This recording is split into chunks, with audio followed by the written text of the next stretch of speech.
Coffee আমাদের সকালের সেরা সঙ্গী, কিন্তু সমস্যা শুরু হয় তখনই যখন আমরা সময়টা ভুল বেছে নিই। সকালের ঘুম ভাঙার পরপরই কফি খাওয়া ভালো আইডিয়া মনে হলেও এটা আপনার শরীরের জন্য ড্যামেজ সিগন্যাল হয়ে উঠতে পারে। কারণ সকালে ঘুম থেকে উঠলে আমাদের শরীরে প্রাকৃতিকভাবেই কর্টিসল এর মাত্রা সবচেয়ে বেশি থাকে, যা আমাদের এমনিতেই চনমনে ও কর্মক্ষম রাখে।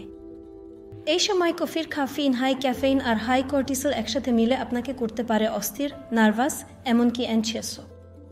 তাহলে কফির সঠিক সময় কখন? ঘুম থেকে ওঠার 2 থেকে 4 ঘন্টা পর, যখন কর্টিসল নামতে শুরু করে, তখন 1 কাপ কফি আপনার ফোকাস, এনার্জি ও প্রোডাক্টিভিটিকে বুস্ট দিতে পারে।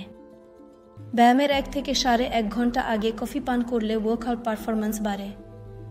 খাবারের 2 মিনিট পর কফি পান সেফ ফর ডাইজেশন।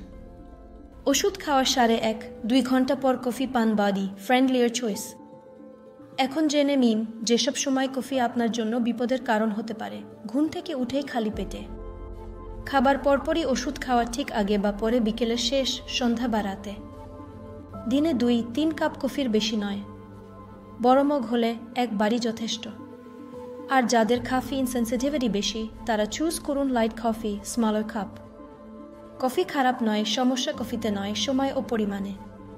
ঠিক সময়, ঠিক পরিমাণ, এটাই হলো ইউথ হেলথ ফর্মুলা।